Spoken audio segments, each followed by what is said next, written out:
नमस्कार, मी अक्षय तुम्हा सर्वांचं पुन्हा एकदा एडीएन बातमीपत्रात मनपूर्वक स्वागत करतोय। आज दिवसभरात घडलेल्या संपूर्ण घटनांचा आढावा आपल्याला घ्यायचाच आहे, परंतु त्या अगोदर नजर टाकूया आज दिवसभरात घडलेल्या काही महत्त्वाच्या आणि ठळक घडामोडींवरती।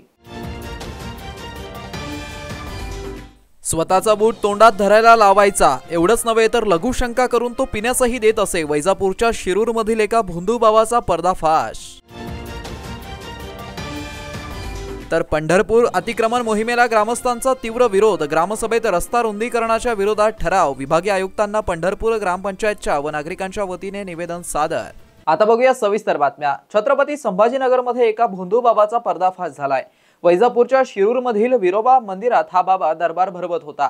लोकांकडून दारू सोडवण्यासाठी मूत्र मागायचा, तसेच बूट तोंडात धरायला लावत होता। अंधश्रद्धा निर्मूलन समितीने या बाबाचा पर्दाफाश केलाय। या तथाकथित बाबाचे व्हिडिओ आता समोर आले आहेत।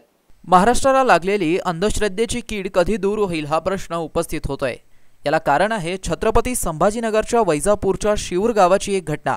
मूल होत नाही, लग्न होत नाही, दारू सोडत नाही, अंगात भूतबाधा झाली आहे अशा नागरिकांवरती हा भोंदू बाबा अघोरी कृत्य करायचा। काठीने मारणे, स्वतःचा बूट तोंडात धरायला लावणं, लघुशंका प्यायला देणं असे किळसवाणे प्रकार हा भोंदू बाबा करायचा। याची माहिती अनिसला समजताच त्यांनी पोलिसात धाव घेतली। मात्र पोलीस घटनास्थळी दाखल होण्याच्या आधीच भक्तांसह हा बाबा फरार झालाय। सध्या पोलिसांकडून या बाबाचा शोध सुरू आहे। त्याचं नाव आहे संजय पवार, वय 48 ते 50 वर्ष। लग्नाच्या वरातीतील घोडे पुरवण्याचा त्याचा आधीचा व्यवसाय होता। गेल्या काही वर्षांपासून घोडे वरातीतील मागणी घसरल्याने व्यवसायावरती गदा आल्याने त्याने मंदिरात दरबार भरवायला सुरुवात केली। रविवारी आणि गुरुवारी अघोरी हा प्रकार करायचा।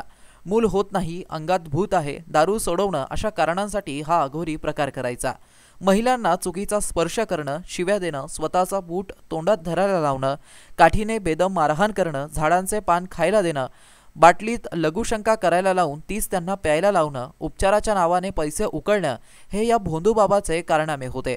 त्यामुळे तो नक्की कधी पकडला जाणार हा सवाल आता उपस्थित होतोय। नमस्कार, मी जगदीश परदेशी, महाराष्ट्र अंधश्रद्धा निर्मूलन समिती जिल्हा छत्रपती संभाजीनगरचा मी जिल्हा कार्याध्यक्ष आहे। हे श्री व्यंकट भोसले हे सुद्धा जिल्हा कार्याध्यक्ष आहेत। हे गालफडे साहेब आहेत, हे जिल्हा उपाध्यक्ष छत्रपती संभाजीनगर। आम्ही काल एक महिलेची आमच्याकडे तक्रार आली होती की एक बुवा आहे तो काहीतरी अघोरी प्रकार करत आहे। त्यासाठी म्हणून आम्ही त्या ठिकाणी जायचं ठरवलं आणि तिथे गेल्यावर आम्हाला जे अघोरी प्रकार दिसले त्याबाबत आम्ही बोलण्यासाठी तो उभा आहे। सगळ्यात महत्त्वाचं अंधश्रद्धा निर्मूलनाबाबत लोकांचा वेगवेगळे गैरसमज आहेत। मी पहिले आमची भूमिका मांडू इच्छितो। अंधश्रद्धा निर्मूलन समिती जी आहे याचे आमचे 4 सूत्र आहेत, 4 गोष्टी आहेत की ते आम्ही पाळतो। पहिली गोष्ट म्हणजे आम्हाला ज्या वैज्ञानिक दृष्टिकोन आहे त्याचा अंगीकार करणे, वैज्ञानिक दृष्टिकोनाचा प्रचार करणे। दुसरी गोष्ट म्हणजे संत आणि समाजसुधारक जे लोक आहेत या लोकांचा वारसा सगळ्यांना समजून सांगणे। तिसरी गोष्ट आहे की सगळ्यात महत्त्वाची म्हणजे भारतीय संविधानामध्ये 52 अ कलमानुसार जे वैज्ञानिक दृष्टिकोन आहे तो सगळ्यांना समजून सांगायचा आहे आम्हाला। आणि आज ज्या प्रकरणासाठी आम्ही आलो आहोत त्या प्रकरणामध्ये सगळ्यात महत्त्वाची गोष्ट अशी आहे की जे आर्थिक शोषण करणाऱ्या, शारीरिक शोषण करणाऱ्या ज्या घटना असतात त्या घटनांचे अशा अंधश्रद्धांना विरोध करायचा आम्हाला। आम्ही त्या ठिकाणी गेलो, आम्ही जे काय गोष्टी बघितल्या, स्टिंग ऑपरेशन केलं आम्ही। आणि त्या स्टिंग ऑपरेशन करत असताना काय काय घडलं किंवा त्या बाबाने काय काय केलं याबाबत आमचे व्यंकट भोसले मार्गदर्शन करतात। जानकर मॅडमने आमच्या एका ग्रुपवरती त्यांची बातमी आली होती। ग्रामसभेमध्ये त्यांनी सभा घेत असताना त्यांनी ह्या महाराजाविषयी बरेचसे आरोप केले होते आणि एक ठराव घेतला ग्रामपंचायतचा त्यांनी आणि पोलीस स्टेशनला पण तक्रार दिली, पण कुणी तक्रार घेतली नाही। शेवटी आम्हाला वाटलं की अनिसनं दखल घ्यावं। मग आम्ही आमचा ग्रुप सगळा आम्ही त्या ठिकाणी गेलो। त्या ठिकाणी बाबा ते बिरोबा मंदिर, शिरूर तालुका वैजापूर या ठिकाणी बिरोबाचं एक मंदिर आहे। त्या मंदिरामध्ये ते बाबा बुक्का, झाडपाला, त्यांचे काठी आणि अशा पद्धतीने त्यांचे ते अवजार होते, काही गंडे दोरे होते, ह्याच्याद्वारे ते उपचार करत होते। काही बऱ्याच प्रमाणात महिला पण होत्या आणि काही तरुण मुलं पण होते, एक मिलिटरीचा मुलगा पण तिथे आला होता. आणि जे शारीरिक व्याधी आहेत त्या महिला त्या ठिकाणी घेऊन सांगत होत्या आणि प्रत्येकाला त्यांनी ते बुक्का देत होते आणि काठीनं मारत होते. आणि या ठिकाणी झाडपाला आहे, तो झाडपाला त्यांनी खायला द्यायचा. त्याच्यातली एक म्हातारी बाई होती, तिला पण काहीतरी शारीरिक त्रास होता. ती म्हणे मागच्या वेळेस आली होती तर या झाडपाल्यानं मला उलट्या झालेल्या आहेत, तरीसुद्धा तो त्या आग्रह करत होता की हे झाडपाला खा, तुम्हाला बरं वाटेल. त्याच्यानंतर मग तो मिलिटरीचा एक मुलगा होता, त्याला भूत लागलं तर मग त्यांनी काय केलं की मग काठीनं मारलं, बुक्का टाकला. मग त्याच्यानंतर मग त्याला निघून जा असे त्याला इशारे देत होता. तो मग शेवटी निघत नाही तर खाली पाडून त्याला त्याच्या नरड्यावर पाय दिला आणि चा वास त्याला दिला किंवा तोंडात धरायला सांगितलं.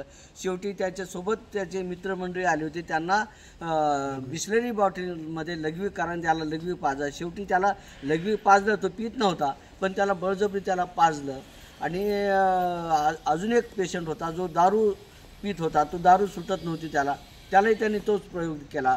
त्याच्यानंतर एकाची बायको पळून गेली, त्यालाही त्यांनी ते अशा पद्धतीने त्यांनी अघोरी कृत्य करायला त्यांनी सांगत होता. म्हणजे हा बाबा या अतिशय कुठल्याही आजार असू द्या, शारीरिक असू द्या, मानसिक असू द्या, आणि सगळं आर्थिक पिळवणूक तो करत होता, हे आम्ही त्या ठिकाणी पाहिलेलं आहे.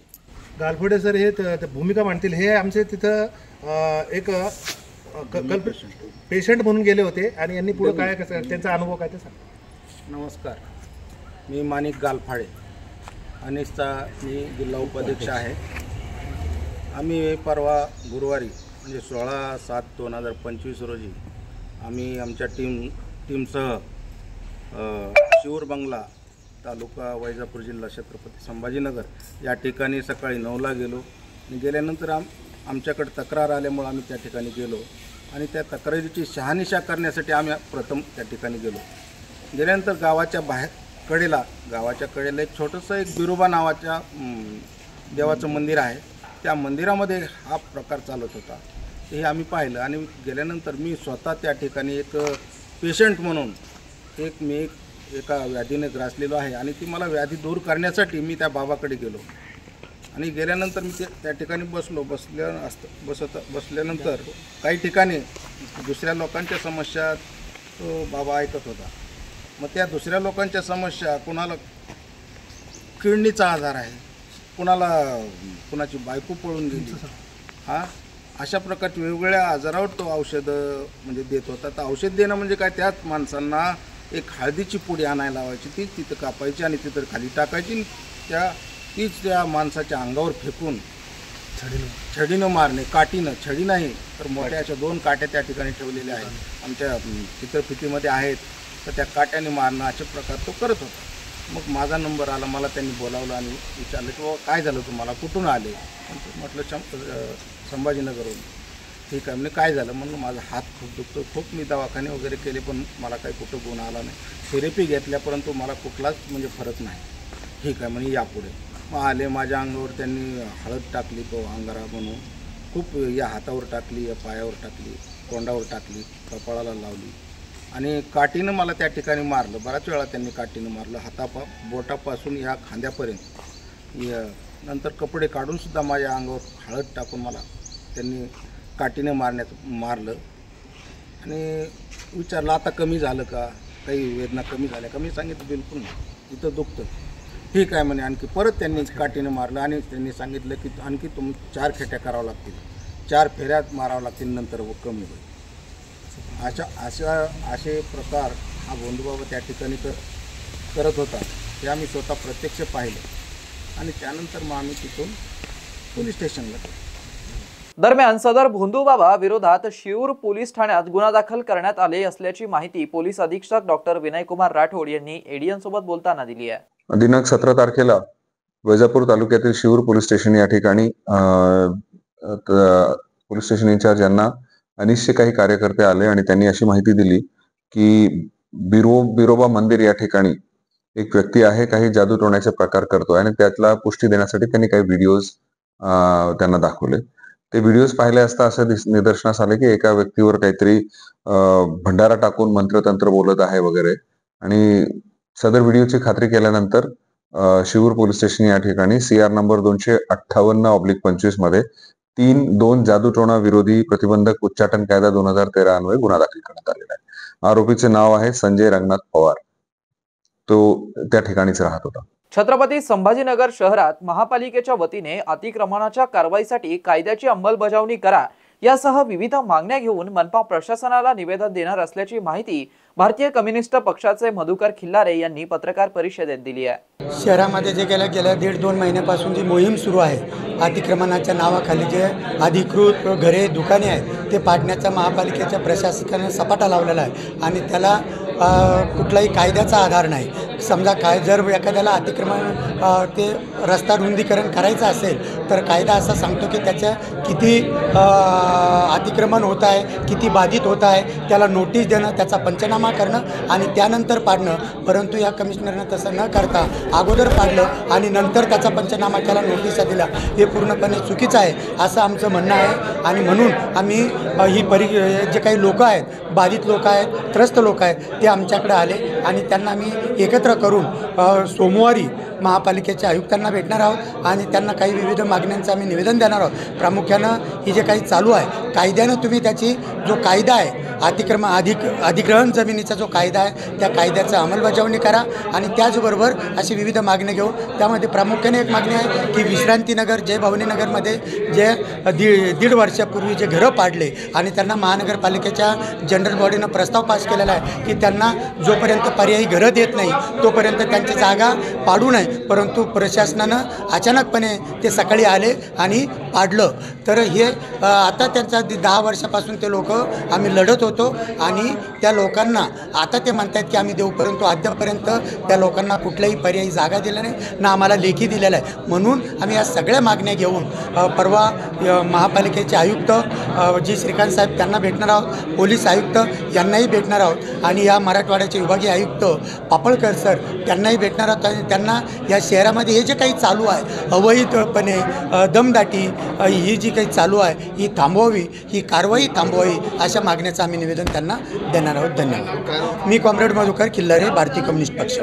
जिल्हाधिकारी कार्यालयासमोर सोशल डेमोक्रेट पार्टी ऑफ इंडियाच्या वतीने आंदोलन करत महापालिकेच्या अतिक्रमण कारवाई विरोधात आपल्या मागण्या मांडण्यात आल्या. यावेळी मनपा प्रशासनाच्या विरोधात सय्यद कलीम यांनी आरोप करत आपल्या मागण्या मांडल्या आहेत. आज social democratic party of India SDPI Aurangabad जिल्हा कलेक्टर ऑफिस समोर आम्ही एक आंदोलन करत आहे. सध्या शहरामध्ये महानगरपालिका कडून जे बुलडोजर कारवाई चालत आहे याचा विरोध आम्ही करत आहे. कारण ते बुलडोजर कारवाई गैरकानूनी आणि अवैध आहे. आमचं म्हणणं आहे की पहिले लोकांना पुनर्वास करायचे, त्यांचा मुआवजा द्यायचे, नंतर जे होतं बुलडोजर कारवाई करायचे हेच आपलं संविधान सांगते आणि सुप्रीम कोर्टचे पण असेच मार्गदर्शन आहे. याच्यात आता सध्या जे बुलडोजर कारवाई करा किंवा जे होतं गुंटेवारीच्या नावावर लोकांमध्ये भय आणि लोकांमध्ये जे डरचा माहोल, भीतीचं वातावरण तयार केलेलं आहे त्याच्या विरोधात आम्ही आहे.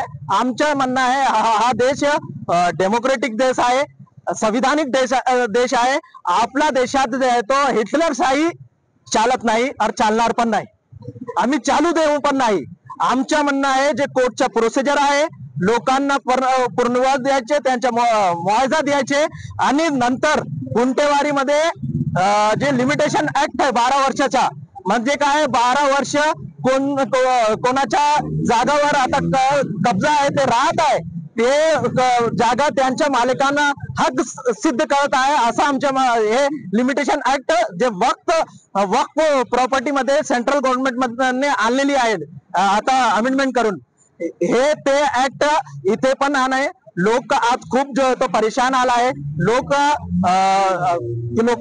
कळत नाही की गुंटेवारी आहे काय, गुंटेवारी काय आहे आणि हे बुलडोजर कशाबद्दल चाललेला आहे हे लोकांना काहीच तो समजून राहिलेला नाहीये. म्हणून आमच्या म्हणणं आहे डेमोक्रेटिक प्रोसेस मध्ये लोकांना अवेअर करायचे, लोकांना जागरूक करायचे आणि जे बांधकाम झालेलं आहे 2 लाखचे पेक्षा जास्त जे अवैध बांधकाम म्हणत आहे हे बांधकाम कॉर्पोरेशनचे भ्रष्ट अधिकारी म्हणून झालेलं आहे.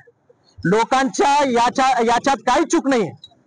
लोकांना याच्या भुगतान करावं नाही लागेल असा एक निर्णय शासनाने घ्यावे अशी आमची मागणी आहे. आम्ही लोकांसोबत आहे. लोकांच्या लोकतांत्रिक अधिकारांसाठी आम्ही आमची आवाज बुलंद करू. शहरवासियांना एक सुवर्ण संधी. तुम्ही एखादा व्यवसाय करताय का? मग एडीएन वरती जाहिरात करा आणि मिळवा व्यवसायात मोठा फायदा. तर वाट कसली बघत आहात? आताच खाली दिसत असलेल्या नंबरवरती संपर्क साधा. आपल्याला अजूनही काही बातम्यांचा आढावा घ्यायचा आहे, परंतु इथे वेळ झाली एका छोट्याशा ब्रेकची. कुठे जाऊ नका, पाहत रहा एडीएन न्यूज.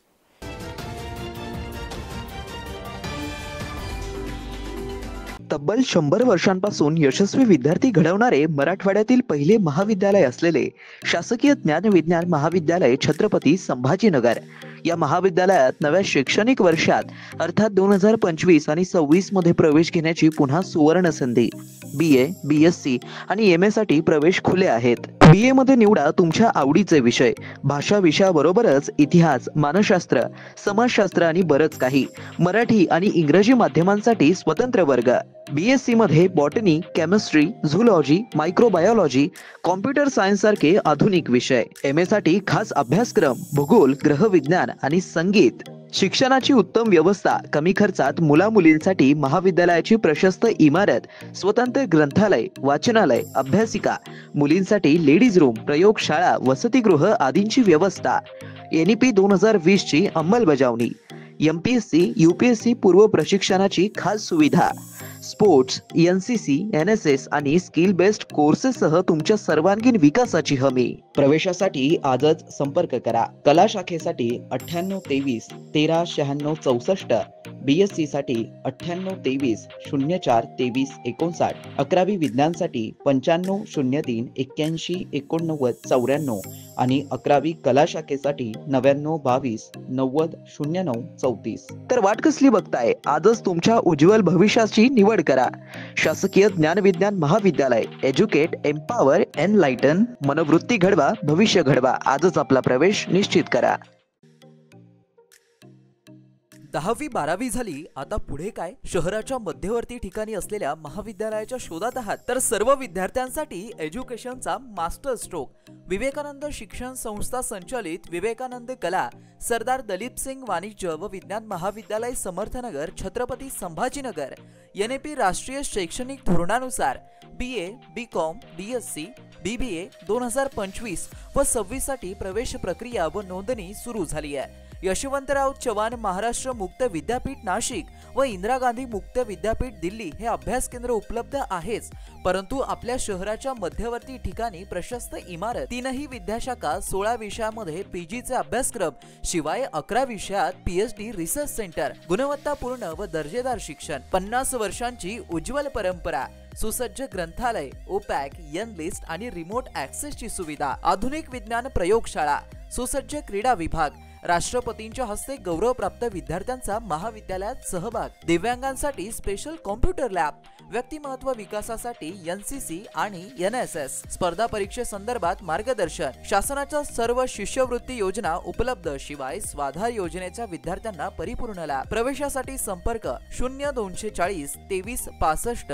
845, 0240 23 65 844, 0240 23 65 813. कार्यालयीन संपर्क 0240 23 65 801. आजच आपला प्रवेश निश्चित करा आणि द्या आपल्या करिअरला बूस्टअप.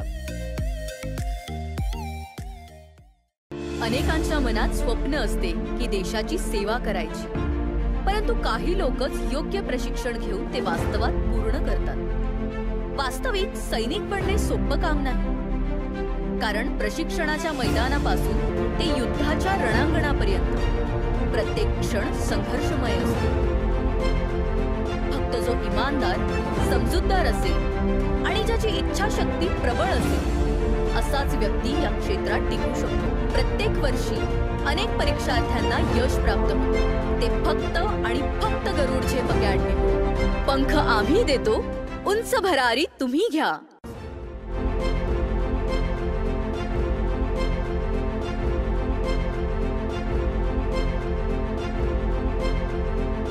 शिक्षण असो किंवा नोकरी, कुठल्याही कामानिमित्त छत्रपती संभाजीनगर येथे येत असाल तर तुमच्या घरगुती जेवणाची चिंता आता मिटली।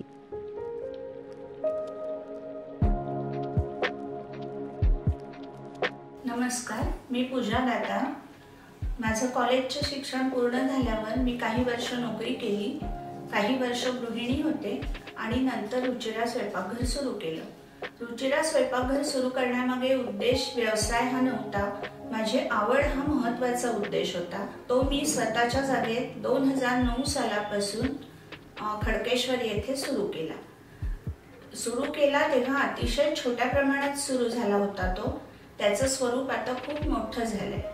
आपल्या आजूबाजूला गव्हर्नमेंट ऑफिसेस, शिकणारे विद्यार्थी हे बरेच असल्यामुळे त्यांना त्यांच्या घरासारखं स्वयंपाक जेवण इथे मिळतं, म्हणून बरेच सारे लोक लंच ब्रेकमध्ये येतात। रुचिरा स्वयंपाकघरात कटाक्षाने मी क्वालिटी आणि क्वांटिटी मेंटेन करण्याचा प्रयत्न करते। क्वालिटी अतिशय उत्तम स्वयंपाकाची राहण्यासाठी ताजा भाजीपाला, अतिशय उत्तम सगळा किराणा असा मी तिथे आणत असते आणि त्याचं रूपांतर आजच्या रुचिराच्या यशाकडे झालेलं आहे। आपल्याकडे येणारा वर्ग हा जास्तीत जास्त नोकरदार वर्ग आणि विद्यार्थी आहेत। ते घरापासून दूर असतात, काही लोकांच्या बदल्या होऊन संभाजीनगरला आलेले असतात किंवा शिक्षणानिमित्त आलेले असतात। तर त्यांना आपल्या रुचिरा स्वयंपाकघरात घरच्यासारखं गरम, ताजं आणि चांगल्या चवीचं, घरच्यासारख्या चवीचं जेवण उपलब्ध होतं आणि त्यांच्या लंच ब्रेकमध्ये अर्धा तासात ते जेवून जाऊ शकतात। इतकाच वेळ तिथे लागतो जेवणासाठी, खूप वेटिंग वगैरे करावं लागत नाही। रुचिरा स्वयंपाकघरात काम करणारी लोक सुद्धा आपल्या घरचं काम असल्यासारखं मनापासून व आवडीने करतात। तसंच रुचिरा स्वयंपाकघरात काम करणाऱ्या लोकांना तिथून जे उत्पन्न मिळतं त्यामुळे त्यांच्या आयुष्याचा चांगला भाग तो झालेला आहे आणि ते अतिशय चांगल्या रीतीने आपलं आयुष्य जगतात। त्यामुळे त्यांना रुचिरा स्वयंपाकघराबद्दल जास्त आत्मीयता वाटते। रुचिरात बनवलेले मसाले 80% असतात आणि 20% बाहेरचे मसाले असतात आणि थोडीशी चव चटकदार होण्याच्या दृष्टीने माझा प्रयत्न असतो, कारण तरुण वर्ग आपल्याकडे जास्त येत असतो। घरगुती जेवणाच्या चवीसाठी एकदा अवश्य भेट द्या रुचिरा स्वयंपाकघर येथे। मस्त मास्क पहना रे तूने। Thank you sir. वो जान बचाने के लिए पहनना पड़ता है ना सर। रेडीमेड है या टेलर मेड है? ऑनलाइन ऑर्डर किया है सर। एक और है ना सर? देना। बहुत मस्त लगे आपको। ये ना सर। सर ना भाई, जान बचाने के लिए बाइक चलाते वक्त सिर्फ खोपड़े पे मास्क पहनेगा तो खोपड़े को कौन बचाएगा? समझ गया सर। हेलमेट ऑनलाइन ऑर्डर कर, वरना हमेशा के लिए ऑफलाइन हो सकता है। Okay sir. ये ले। चल हम ये भी ऑनलाइन भर दे। हेलमेट पहने, ट्रैफिक नियमों का पालन करे, जिंदगी के सफर को सुरक्षित रखे।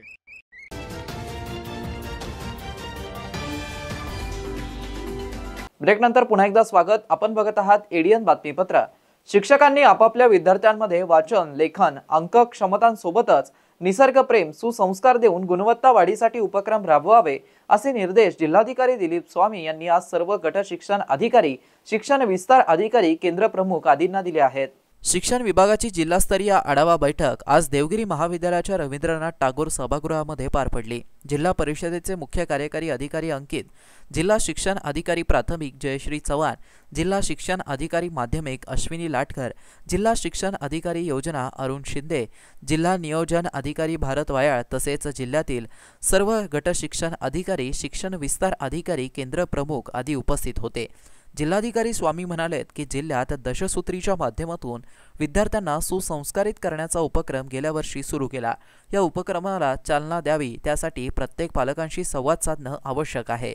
शिक्षण क्षेत्रात विद्यार्थी, शिक्षक आणि पालक हे 3 घटक सर्वाधिक महत्त्वाचे आहेत। प्रशासन हा या सर्व घटकांना मदत करण्यासाठी सज्ज असायला हवा। शिक्षकाने आपल्या कर्तव्यात हयगय केल्यास पिढ्यांचं नुकसान होऊ शकतं। त्यामुळे शिक्षण हा व्यवसाय नसून ते एक पवित्र कर्तव्य आहे। आपल्या देशाचे भावी नागरिक घडवण्यासाठी शिक्षकांनी अथक प्रयत्न करावेत असं आवाहनही त्यांनी केलंय। जिल्हा परिषदेचे मुख्य कार्यकारी अधिकारी अंकित म्हणालेत की शिक्षण विभागाच्या प्रशासनातील अधिकाऱ्यांनी प्रत्यक्ष शाळांना भेटी देऊन शाळांमध्ये राबवण्यात येत असलेल्या उपक्रमांबाबत अहवाल द्यावा। शासनाच्या विविध ॲपद्वारे अहवाल द्यावयाचे असतात, त्याबाबत अधिक तत्पर राहावं. शाळा पाहणी दरम्यान काही विद्यार्थी हे अभ्यासात मागे असल्याचं निदर्शनात आल्यास त्यांच्यासाठी विशेष वर्गांचं आयोजन करून त्यांच्या अभ्यासात सुधारणा करून घ्यावी, असे निर्देश देण्यात आले. जिल्हा नियोजन अधिकारी भारत वायाळ यांनी विकसित महाराष्ट्र 2047 सर्वेक्षणाबाबत सादरीकरण करून सर्वांना सहभागाचं आवाहन केलं. जयश्री चव्हाण यांनी प्रस्तावित केलंय, तर अश्विनी लाटकर यांनी आभार मानलेत. संभाजीनगर शहरात water grace company biomedical waste प्रकल्प कशा प्रकारे नेस्तनाबूत करण्यात येईल याचा घाट घातला जात असून सदरील कंपनीचा कार्यकाळ वर्ष 2020 मध्ये संपला होता. मुदत 2020 मध्ये संपलेली असताना कोणत्या नियमाने ही कंपनी काम करत होती असा प्रश्न विरोधी पक्षनेते अंबादास दानवे यांनी विधान परिषद सभागृहामध्ये उपस्थित केला. सभापती महोदय, ज्या विभागावर पर्यावरण रक्षणाची जबाबदारी आहे तोच विभाग कशा पद्धतीनं पर्यावरण रक्षण करण्याच्या ऐवजी याचा भक्षक कसा झाला याचं हे उदाहरण आहे. कारण मी याच्यावरती अर्धा तास चर्चा पण लावली होती, 93 पण दिली होती आणि नेमक्या दोन्ही आजच माझ्या स्वीकृत झाल्या. सभापती महोदय, बायोमेडिकल वेस्ट हा अतिशय महत्त्वाचा विषय आत्ताच्या घडीला पर्यावरणाच्या दृष्टीनं आहे. सभापती महोदय, कारण सातत्यानं संभाजीनगर सारखं शहर मोठ्या प्रमाणावर विकसित होत असताना अनेक इंडस्ट्रियल एरिया, अनेक हॉस्पिटल्स, अनेक इंडस्ट्री या भागात येत असताना सभापती महोदय एक बायोमेडिकल वेस्ट प्रोजेक्ट सुद्धा संभाजीनगरला आहे. इथे एक वॉटर ग्रेस कंपनी कित्येक वर्षानं सभापती महोदय काम करत असताना या कंपनीनं ज्या पद्धतीनं कामकाज केलं सभापती महोदय, माझ्याकडे याचे फोटोग्राफ्स आहे. कारण ज्या पद्धतीनं हा बायोमेडिकल वेस्ट कशा पद्धतीनं हा नेस्त नाबूद केला पाहिजे, याचा कचरा जाळला नाही पाहिजे, याच्यातल्या कर्मचाऱ्यांनी कशा पद्धतीनं पीपीई किट घालून अन्य पद्धतीनं काम केलं पाहिजे, कचरा उघड्यावर ठेवला नाही पाहिजे, जो आला स्टोरेज केला त्याचं रेकॉर्ड असलं पाहिजे. कारण याच्यातून वेगवेगळ्या दुर्घटना सुद्धा सभापती महोदय घडत असतात. आणि म्हणून या हेतूनं लक्षात घेऊन जे कंपनी संभाजीनगरात याचं काम करत होते सभापती महोदय, याची मुदत 2020 मध्ये सभापती महोदय संपलेली होती. माझा सगळ्यात आधी प्रश्न आहे या विभागाच्या मंत्र्यांना की जर मुदत 2020 पर्यंत संपली होती तर 2024 पर्यंत कोणत्या नियमात बायोमेडिकल वेस्ट ही कंपनी त्याचं काम या संभाजीनगरात करत होते. छत्रपती संभाजीनगर विकास प्राधिकरणाच्या आदेशानुसार जागतिक बँक प्रकल्प अहिल्यानगर उपविभागाच्या वतीने राष्ट्रीय महामार्गाच्या रुंदीकरणासाठी मार्किंगचं काम हाती घेण्यात आलं आहे. पंढरपूर येथे मोहिमेच्या अनुषंगाने मार्किंग सुरू असताना पंढरपूर येथील नागरिकांनी व व्यापारी वर्गाने एकत्रित येऊन मार्किंगचं काम बंद करण्यात आलं होतं. तर दुसऱ्या दिवशी पंढरपूर ग्रामपंचायतच्या वतीने विठ्ठल मंदिराच्या प्रांगणात गुरुवारी सकाळी विशेष ग्रामसभा घेण्याचं ठरवलं. यावेळी नागरिकांनी हात उंचावून मोहिमेला जोरदार विरोध दर्शवलाय. यावेळी अनेक मालमत्ता धारकांनी आपापल्या जागेची कागदपत्रे व विविध मूलभूत सुविधा ग्रामपंचायतला केलेल्या कराच्या भरणा पावती दाखवत प्रशासनाला गावाच्या हद्दीत कारवाई न करण्याची विनंती केली. राष्ट्रीय महामार्गाच्या रुंदीकरणासाठी पंढरपुरात नागरिकांची पक्की राहते घरे, इमारती, व्यावसायिक दुकानांसह शासकीय निमशासकीय कार्यालय आदी बांधकामावरती मार्किंग करण्यात आली आहे. यामुळे नागरिकांना बेघर होण्याची वेळ येणार आहे. अखेर या राष्ट्रीय महामार्गाच्या रुंदीकरण व मार्किंग संदर्भात पंढरपूर ग्रामपंचायततर्फे ग्रामसभा घेण्यात आली. यावेळी अध्यक्षस्थानी सरपंच वैशाली बाळासाहेब राऊत होत्या. उपसरपंच रेश्मा अख्तर शेख, ग्रामपंचायत अधिकारी प्रकाश तुपे, मंदिराचे अध्यक्ष राजेंद्र, जिल्हा परिषद सदस्य रमेश गायकवाड, माजी सरपंच शेख अख्तर, कैलास चुंगडे, हारून चौधरी, माजी सरपंच संतोष चोरडिया, ग्राम सदस्या मीरा गिरे, आशाबाई भोळे, सारिका खोतकर, छाया खोतकर, अलका गायकवाड, छाया गायकवाड, शेख तस्लीम, मेहबूब चौधरी, महेंद्र खोतकर, राजू उबाळे, अमेर पठाण, शहबाज चौधरी, विठ्ठल सोनवणे, शेख जावेद, समीर शहा आदींची उपस्थिती होती। यावेळी प्रकाश तुपे यांनी प्रास्ताविक केलं। तसेच मोहिमेविषयी कुठलीही लेखी माहिती संबंधित प्रशासनाकडून देण्यात आली नसल्याचं सांगितलं। तसेच मार्किंग संदर्भात मुद्दा उपस्थित केला।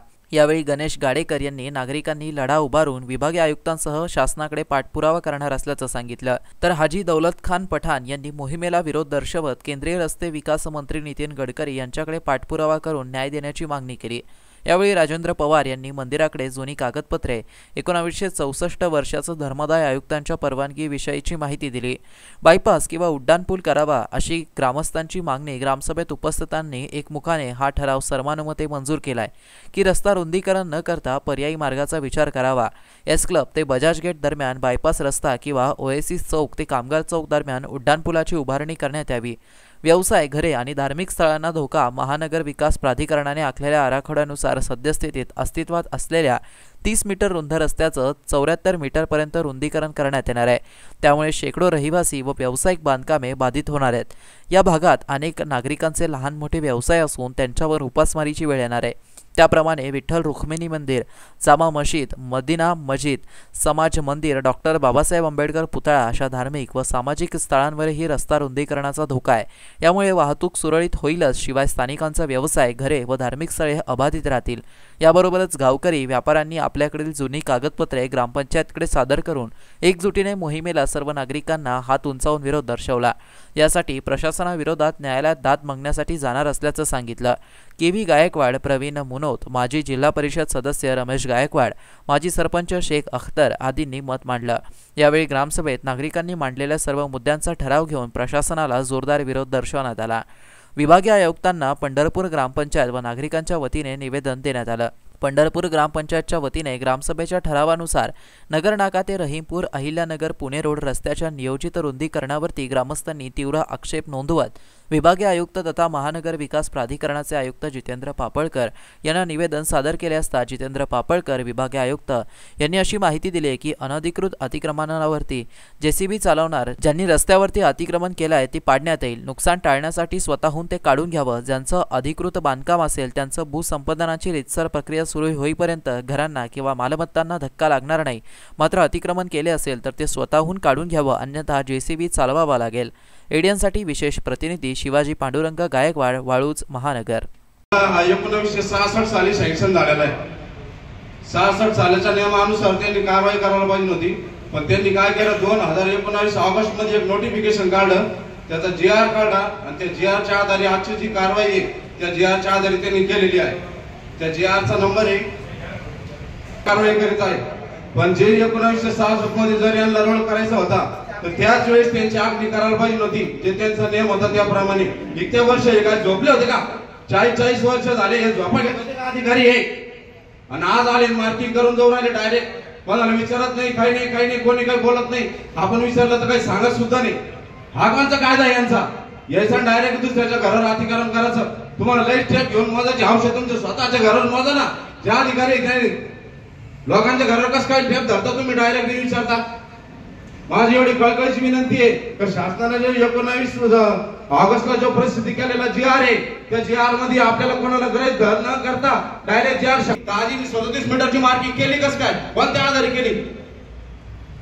सेंटर पासून 30 मीटर पर्यंत मुख्य रस्ता राहील आणि बाजूच्या 7 मीटर मध्ये पुन्हा एक आपला सर्व्हिस रोड आहे। त्या अनुषंगाने त्यांनी त्या 2 मार्किंग केलेलं आहे। आणि असं जर झालं तर आपण सर्वांनी या ठिकाणी भावना व्यक्त केल्या की पंढरपूरचं जे आपलं पूर्ण मार्केट आहे त्यामधलं एकही इमारत वाचत नाही।